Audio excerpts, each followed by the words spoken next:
And if we could just start off with some introductions, your name, where you're from, and how you come to join the UMOJA Village. That could be passions that you have for our particular programming. It could be just how you found out about the camp.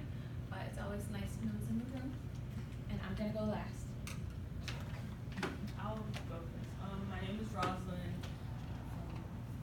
Like where you're from or where you're from? Now we won't go. Okay. I was born in Accra, Ghana, and then I migrated to the United States when I was 6.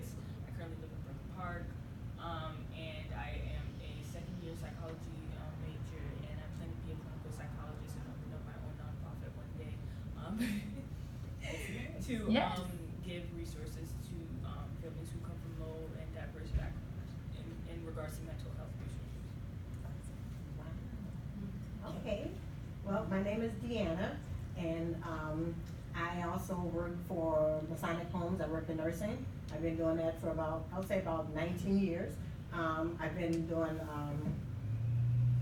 everything you can possibly think of as far as nursing, giving out meds, TMA, CNA, CBRF, and I love my job. I love working with people. When I found out about this program, oh my goodness, kids is just my thing. You know, I love working with my seniors, but kids is my thing. I love giving back to the communities. I love helping kids grow.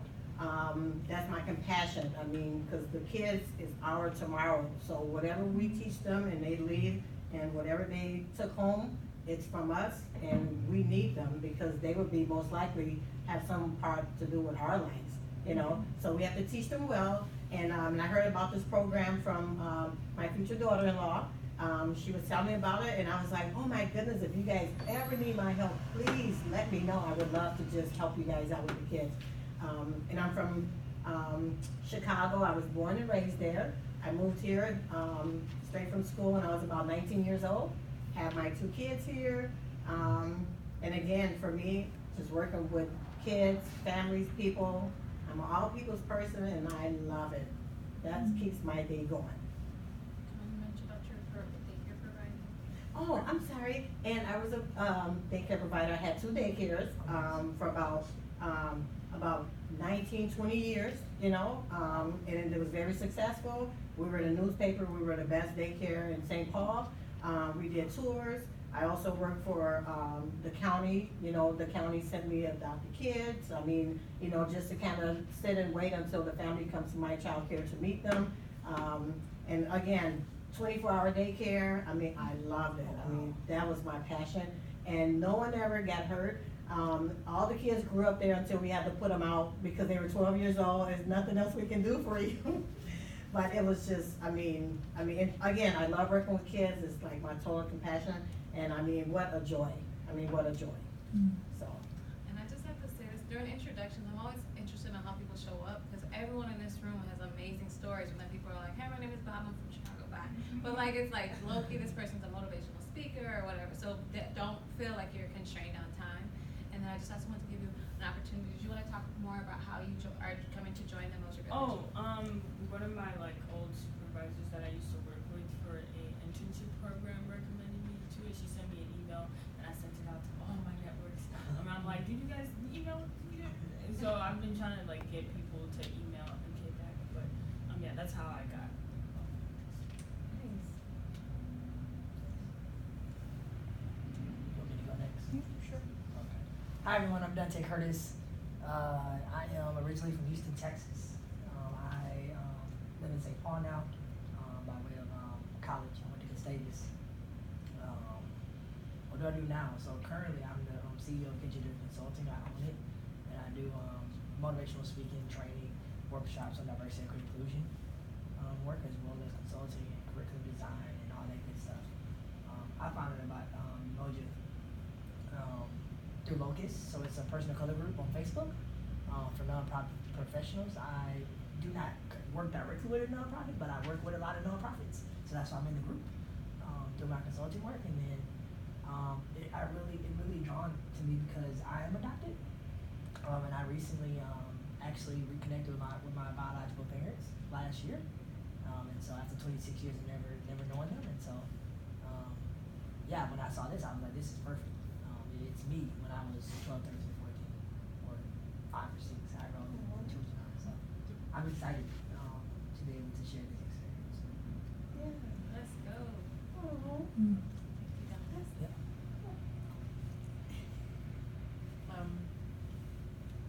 I'm Kalia. I actually also went to Gustavus, but when he graduated, I was a freshman. I'm from Minneapolis. We're kind of all over Minneapolis, but I currently live in St. Paul. And I joined because I also saw a post on Locus, and I was really interested in more facilitation opportunities and kind of to expand my networks, and just having past experience working with youth, specifically on diversity, equity, and inclusion. I thought it would be a good fit. So. That's awesome. I get so excited when, okay, no, I was doing my turn, sorry.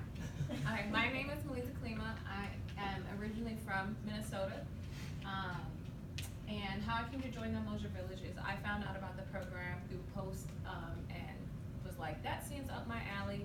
I come from an education background. I went to Howard and majored in political science and Afro-American studies, and so I have a lot of passion around cultural, competent, educational strategies, around inclusive educational strategies, and I spent a lot of that time in educational spaces as a special educator where it wasn't about Black culture, but it was about math, science, and all the like. And so when I saw this opportunity with UMOJA Minnesota, I was like, wow, we can build a curriculum just about Black studies, or just about how to build kids up. Like, that's the perfect curriculum. And so I contracted with the camp in a role much like yourselves 3 times, and then just got more and more involved and joined the team late April in a fuller capacity to think about programming on a larger scale. So that's me. But can I say my sentence? It's bursting out of me. I get really excited when I talk to you all on the phone, because the power that each one of you all are bringing to the classrooms is just unreal. And it's really like the first time that I've been able to see, like, this is an awesome team. Like, this educational team is an awesome team, just really just stacked with so much lens, so much insight, and so much just love for our community, that I'm just really grateful that you guys have connected with us and that you're here. And that's my spill, and I'll let other people do their introduction. Sure. Good morning, everybody. And glad to see all you here. My name is Stephen Shepard. I am a new hire here at UMOJA Evolve. I'm originally from Chicago. Been here for a while. Graduated from the U. All my degrees have been from Minnesota.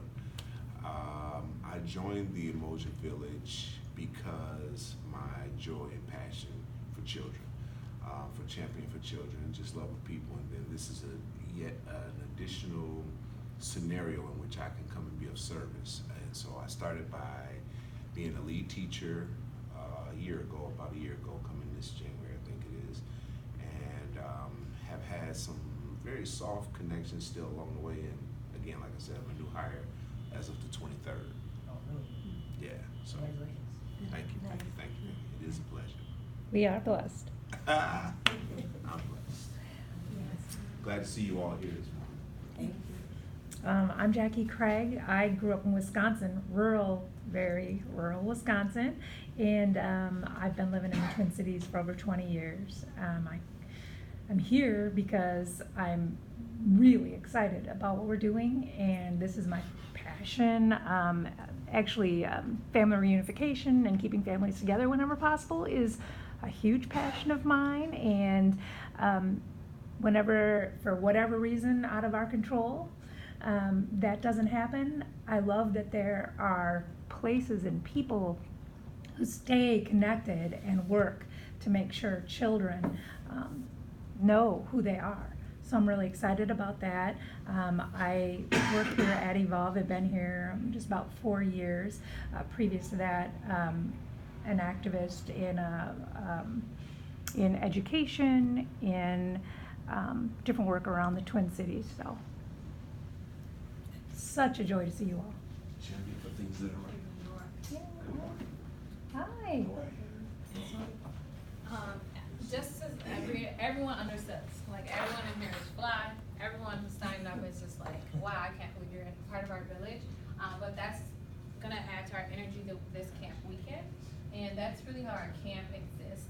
But just to give you an overview of how to go through the training today, you guys signed in. We did our welcome and introduction. We'll do a little bit of overview on UMOJA, just talking about some of our goals, either for the training or for the camp. And then we will talk about the October camp specifically, and that training, that agenda, that theme, and then have any questions. And then we'll jump into some deeper conversations around how we best prepare for navigating our space at UMOJA with our paper bag activity. And then we'll debrief and we'll take a break. After our break, we'll come back and we will talk a little bit about policies. Most of these policies you'll get emailed to you, and we'll ask for like a signed acknowledgement. And then we'll talk, we don't have our clinical team here, but our clinical team also has prepared a part of this training to talk about some of the clinical strategies that we want to use in our classroom, specifically on our educational team and just in our space, whether you're working with adults or children. Some of the clinical approaches that we've developed as a program, it keeps our space safe and flourishing. And then at the end, we'll talk about classroom specifically, classroom setup, behavior management, and then we'll dive into the curriculum a bit, and then have time for Q&A. Your evaluations are gonna get emailed out to you, and we hope it's 100% response. Please. And then we'll also talk about how to stay connected and be grateful for you all at the end as well.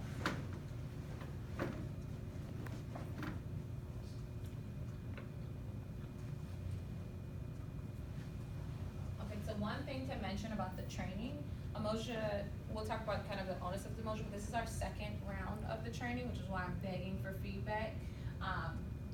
But we have some goals with our training, and the biggest goal that we have is that everyone leaves our training saying we're more prepared to do what we need to do that weekend. We have more information, and we're ready to do our jobs well. We feel we're set up for success for that weekend. Additionally, we hope that in this time, we have everyone finish their onboarding documents. So we do have some onboarding packets in the back. If there are any materials that you still need to turn in, or maybe take a copy of your license, we can do that here today, so that by the time you're leaving the training, we have all of those materials.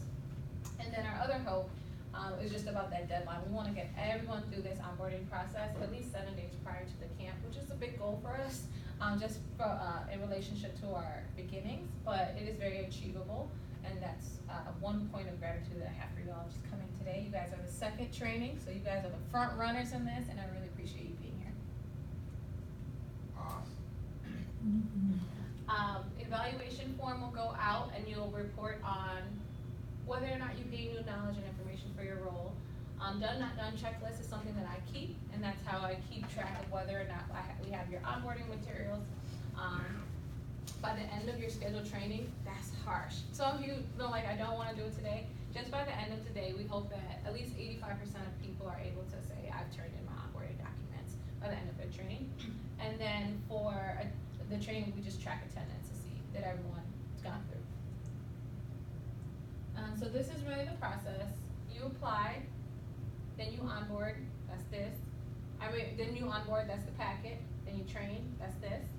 Then you attend the camp you serve, then you submit an invoice. It's really important that we receive the invoice because that's how everyone gets paid. A part of your onboarding materials are like the W-9 and all that. So the invoice is the last piece of paperwork that we need to process. So as soon as you have kind of had a full day with campers, the first thing that you want to grab is that invoice and sign it before you leave, because then we're able to process. And then you will have positively impacted the camp. You'll be able to get paid, and you can keep the shirt. Speaking of shirts, this is what the shirt looks like. We wear red. Everyone else at the camp wears black shirts, so we kind of stand out as a team. But I need to get everyone's t-shirt size. I'm gonna pass around a clipboard. If your name is on here, you could just write your size, but if it's not on here, could you just write your name and what size shirt you would prefer?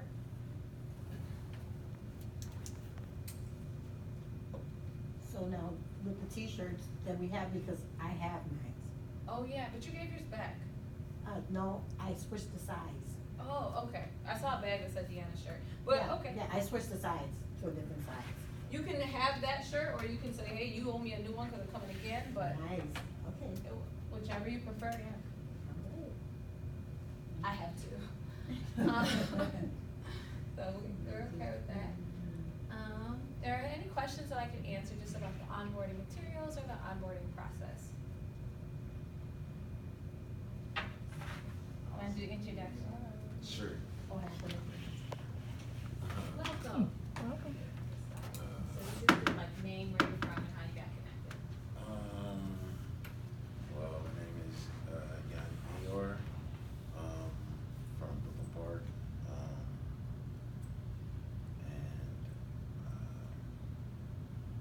that's just it. I joined. Like, how did you get connected to Emotion? Okay. Well, I joined the Emoji Village through Marissa Murray, and she told me about it, and she's my fiance, so yeah. So it's, Awesome. Marissa was here yesterday. yeah. Appreciate you both. Well, welcome. I'm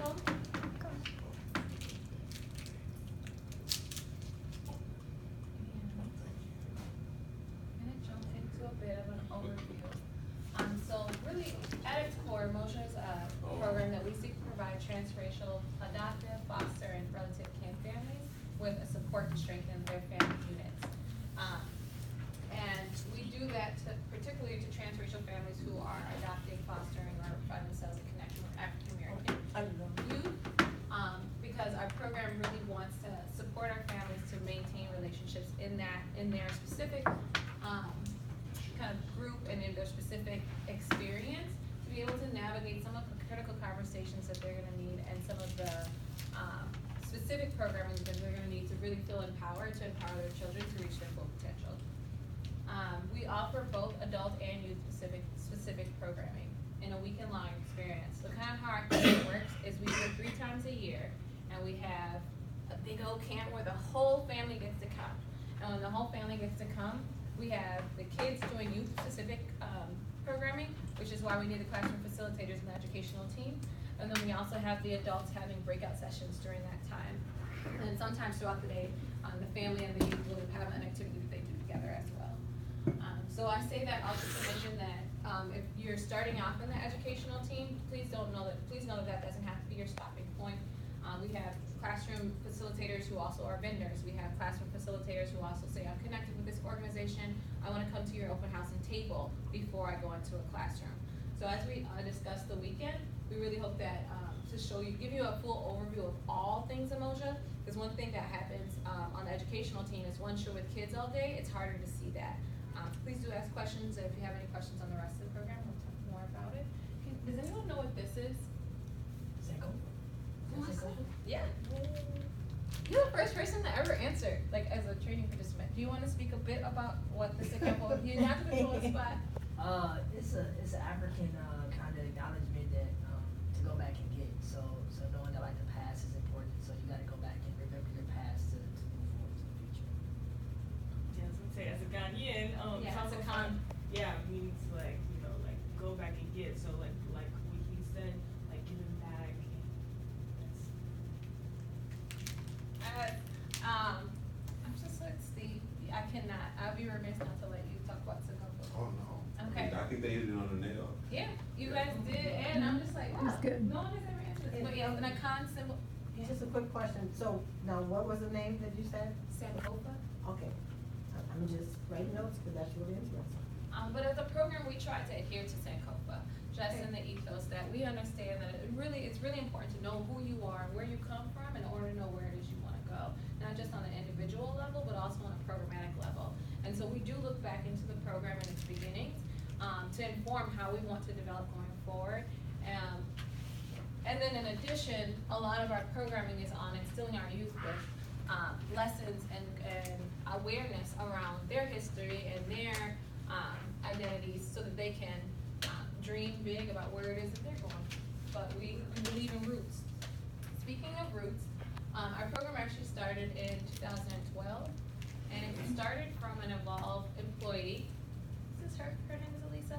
Really seeing the need. She herself was, and Jackie can talk more to this too, or anyone can jump in with this, but she really saw the need. She herself was a transracial adoptive parent. That's her daughter, Rosie, and just was looking for resources on how to navigate parenting better. And she went and visited a camp in Wisconsin called UMOJA. And she loved it. It was a time when she got to engage with other parents who were transracially adopting or fostering. It was a time when she was able to think about blind spots, or think about what to anticipate down the road, or think about, okay, what do I need to prepare my child with or surround my child with in order to construct her identity for who she is. And she loved it so much that she came back to the agency and said, can we do this program here? And the agency said yes. And so she did it in conjunction with her current role, And she did it on a shoestring. And then the state of Minnesota came in and allowed us a grant where we could be some more supportive and inclusive of the whole state. We're very excited.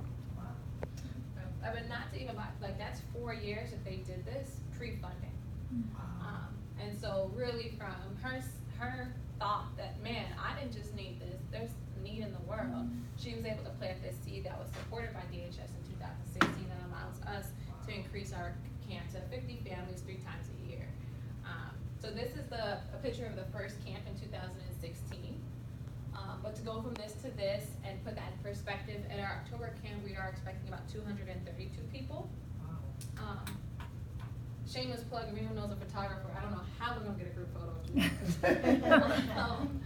But it's huge growth, and I mean it's like Netflix. This was 2-3 years ago, you know. Do the families stay overnight at Oak Ridge? Yeah, the whole weekend. What? Yeah. Y'all got some real fun there. Yeah. Very nice. Oak Ridge is expensive. Wow. You must have called them before.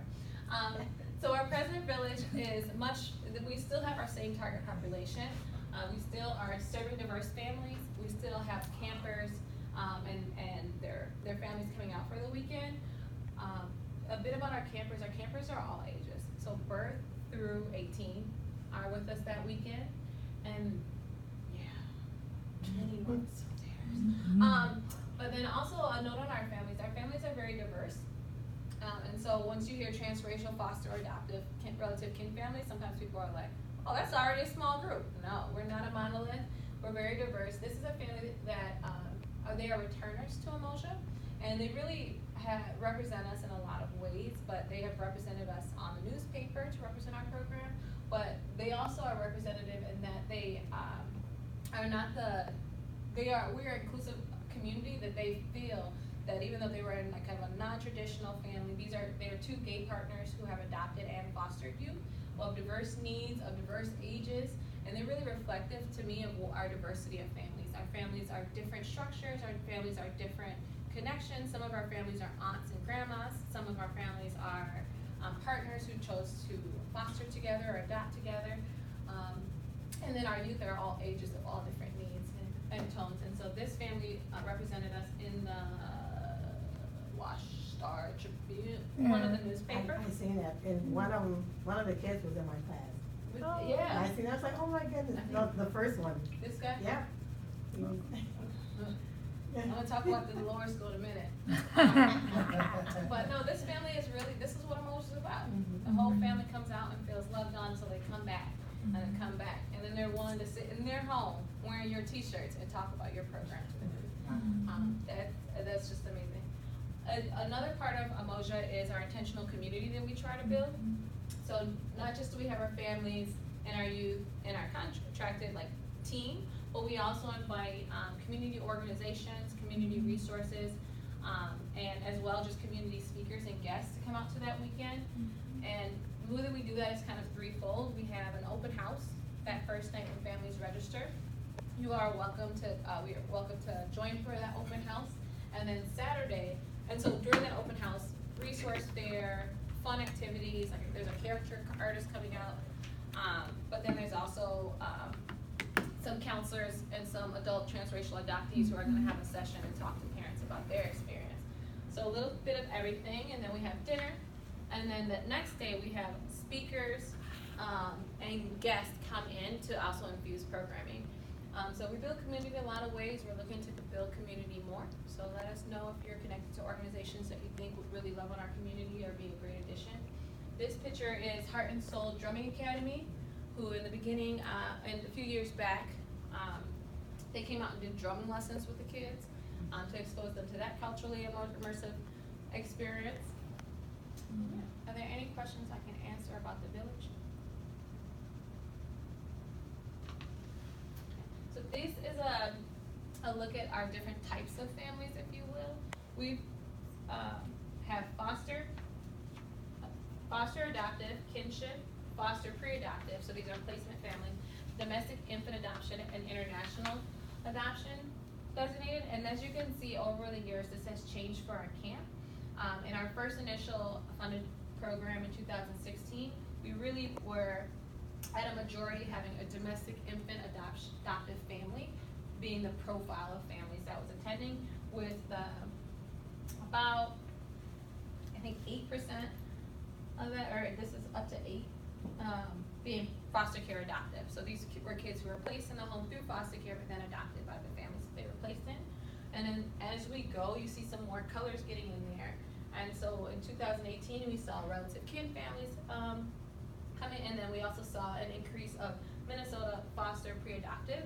This is actually who we were funded to serve, and so that is why our program is now servicing that population more.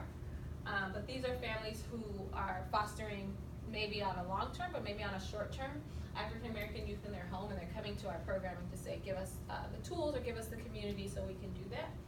But we still had a big presence of domestic infant adoption. If you go down to 2019, you can see it's really changing for us, and we're having a lot of what it looks like foster care adoptive, along with pre-foster care presence. And what this tells us too is just how our program can be a permanency support.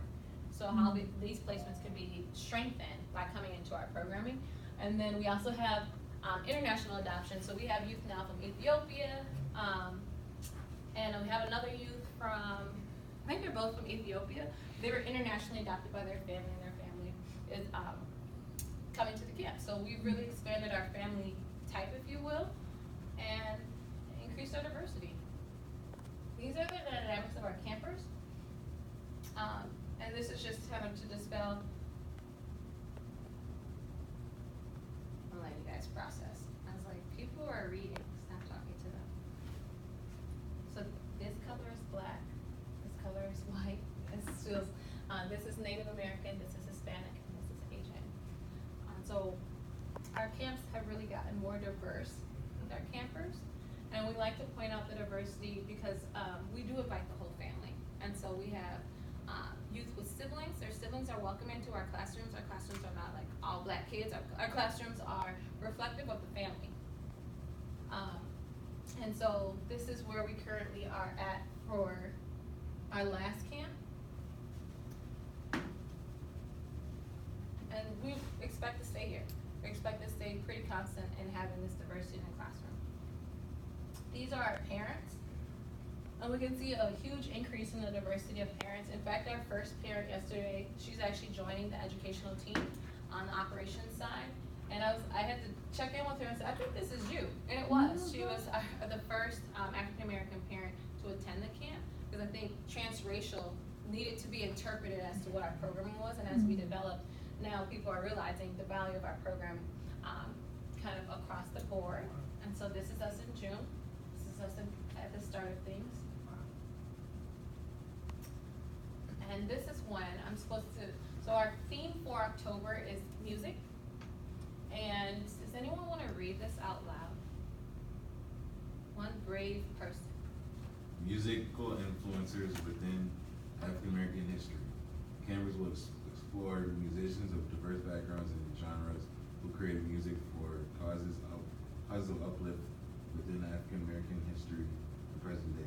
In exploring these musical influencers, campers will explore how talent and art was used to create positive change throughout African American history. We will feature local musicians, teachers, and musical schools.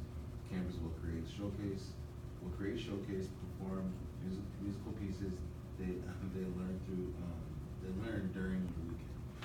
Awesome. So this is our theme. We hope that our theme comes alive in some ways, but this is a theme that's really going to be inclusive. Where we started was we will have black music. Then we said, well, hold on. Let's think about this, and let's think about the influence of the black narrative and how that can exist from a really diverse background. And so we'll explore all musical artists who've impacted positively the Black narrative, or just influence it all, and that's the theme. So also, we welcome you all. If you have some hidden musical talents, somebody wants to sing, lift every voice and sing. No. But if you have some hidden musical talents, please bring that into your classrooms and help the theme come alive. Because the only way they know the theme is if they actually see it, because nobody read this. So that's that. On this weekend, this is the weather this weekend. Yeah. It's gonna snow. No, the almanac is silly. Maybe not. How did you get this? The, I got the internet. the farmer's 3 almanac. days? I mean, 3 weeks? Yeah. I said, what is Siri can do anything. You just have to tell her specifically what you want. The danger of the internet on our screen. Yeah, I didn't know 3 weeks out, 4 weeks out. You said the 10-day forecast, you got the 25-day forecast. Thanks for sharing. Yeah. So just to prepare us, this is MEA weekend for anyone who's like in Yeah. a school Oh, yeah. setting. Yeah. So you'll have the 3-day weekend, but we want you to know it's probably get a little cooler. It might feel a little grayer. Maybe it might start to snow. But we really want to make sure that you don't forget how we make you feel that weekend. So we do include meals. Parking is complimentary, self-parking on site. Lodging is not guaranteed if you're in town, but if you're like, look, this is really far for me to have to come, you guys start at 7 a.m. You guys start at 7 a.m. Let's talk about, maybe I need to come on Friday night and let's talk about it quickly. Because the hotel needs a list, but let's talk about if you need it. We do have a really early start on Saturday. We start at 7. Like we start talking and saying, hey girl, around 6:30. Well, we start at 7. And then it's the whole day. Thank you for coming. All meals and snacks are provided throughout the day. So we have 3 meals on that Saturday. We'll have a breakfast during our morning meeting, and that goes until about 8:50. 8:50 we'll have an opening ceremony. And sorry to talk this at you, there is actually an Egglands document that's not here right now. But we'll have a morning meeting starting at 7. During that morning meeting, it's a time to check in with your educational lead, time to check in with your curriculum, check in with me, check in with the supply room, and really just get set up for the day. Around 7:30, we will have had all the kind of touch, hey, I see you, you see me, you know where the supplies are, you know where your lead is, and after 7:30, it's your time to eat breakfast, your time to get your rooms ready and set in. At 8:50, we ask everyone to be in the auditorium for opening ceremony. There is a part of the opening ceremony where the educational team is introduced, kind of, to wave and hold up their sign.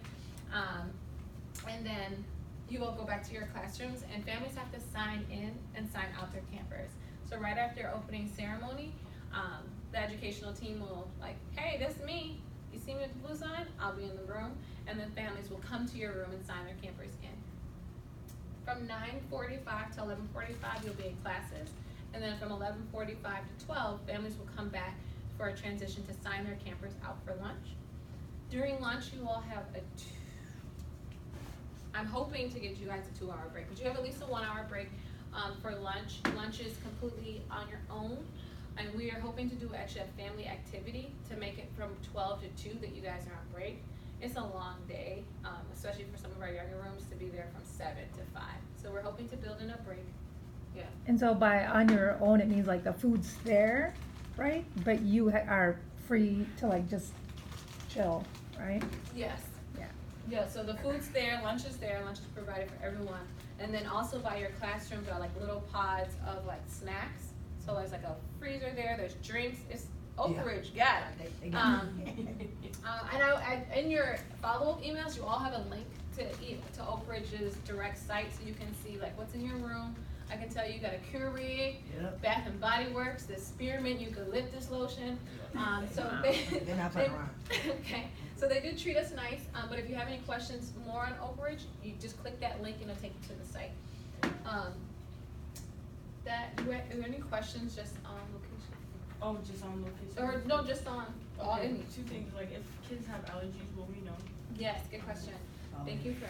So yes, you will know. In your books, you all have camper sign-in sheets. And in the last column is a memo of their like allergies. Also on that list is their parents, they're the parents or caregivers, contact information, their name and their age. And then another thing, like if we bring like maybe a purse or a backpack, like is there someone who can put our stuff? Yes, so that supply room at the location, it's room 17, let me not do that. But there's a supply room that we've designated for all the supplies to be in, and that's actually the educational team room. So you can put stuff in there, there's always a person stationed in that room. Additionally, if you're like, look, that room's not secure, because everyone comes in there, we can talk about it going into like my hotel room or someone's like hotel room. There are also lockers that are lockable at Oak Ridge that I can show the educational team, but they're near our gym, and you can also be welcome to use one of those lockers and just take a key with you throughout the day.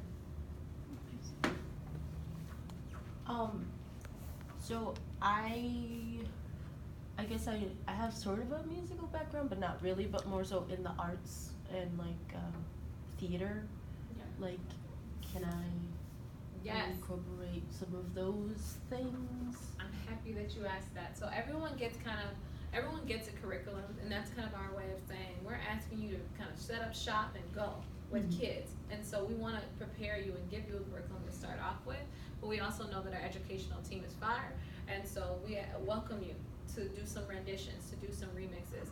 If you are a classroom facilitator and you wanna infuse those lessons, then what that would look like is you connecting with your educational lead and saying, yo, I have this really great idea for this lesson, can we change it in this way? Yeah. Mm-hmm. Yeah.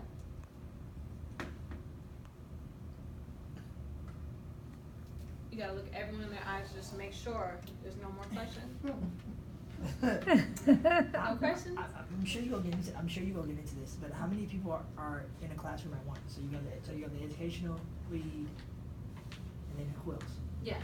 So in every classroom, we want to at least have 3 bodies. Okay. We want to create a ratio of at least 1 to 5.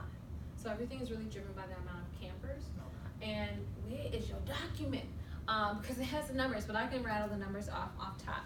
In our lower school UMOJA, we break UMOJA down. We have 119, let's start at the top. We have 119 campers coming for October. We break that down into 4 groups. Our lower school, our elementary school, our middle school, and our high school. Our lower school has 25 campers, and there's 1 educational lead. Deanna's gonna be our educational lead. Our elementary school. You don't want me there. That's my favorite place. No, you don't want me there. The lower school goes tough. They're like, we. what? You gonna leave me in this room? I'm going back to my lower school. They are trying. Oh, I love it. So the elementary, so we have our lower school, 1 educational lead, and in that school, there's 25 campers. So in order for us to create a safe ratio, we want to have at least 3 people in those rooms. So we've guaranteed at least 6 bodies in our lower school. For our elementary school, we have 2 different classrooms for our elementary school, and we have 19 and 21. 30. So we need to have at least 5. Plus we have 1 educational lead. So we need to have at least 5 people in that room. This is how we got to we need 30 facilitators. In our middle school, we only have 1 middle school classroom, and we have 1 middle school educational lead. So we hope to have 3 facilitators in there. There are 27 middle schoolers. High school. Yeah. Everyone wants to be in high school. I'm glad, because there's 29 high schoolers this camp, and they have 1 educational lead. And her name is Nashelle, but that team is going to be pretty big. That team is going to be at least 5-6 people, and it just has to be. And that's really larger than we've ever seen. We've usually only had like 3 people. Like the last high school class had 3 facilitators, and so just as a team of adults, they were able to like connect and vibe. And so with 6 people now slated for our high school room, we'll have to talk at length with the educational lead about what that team is going to look like. And people who are looking at me around in my eyes, I feel like you guys want to be in high school. So I note taken, maybe not. But any more questions about our classrooms or about the camp or open house or? Is there like a a sample schedule of like from like what we start, I guess from opening ceremony to the end of the day, like is there a sample schedule? Yeah. So I'm Raggedy. So there's an at glance that you're supposed to get today in today's training. But then also every school has an overview. So there's a high school overview packet, and it has your curriculum, it has your scheduling of the day, it has phone numbers, that sort of thing. And then also additionally, every classroom has a binder. Maybe we can go on, it's only us. I have So a I can sample from last time, if you Oh. just kind of, you know, Look at this. yeah, because I had all the info. So this is last camp, Mhm. what we did, and this is similar to what you'll get. But in addition to like an agenda, like this is an agenda, you'll have your school's overview. Then you'll also have the ad glance, which you should have got today. But that ad glance is something quick now. That overview is the details, once we know what classroom you'll be in. The overview, I should also mention, the overview is a 20-page document for all of our schools. I think the lower school might be like maybe 10. They're a little bit lighter, but most of our overviews are pretty comprehensive, are pretty thick. They include videos, they include the timing of the day, they include phone numbers, they really include all the information that we need to get out, that we can't get out in a 3-hour training. And so the overviews are really important documents to really comb through and read through prior to coming in that Saturday.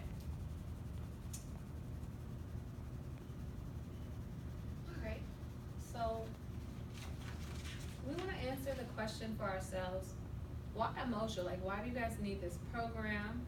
This is probably the question that DHS asked before. They said, we're gonna give you this gift to have this program.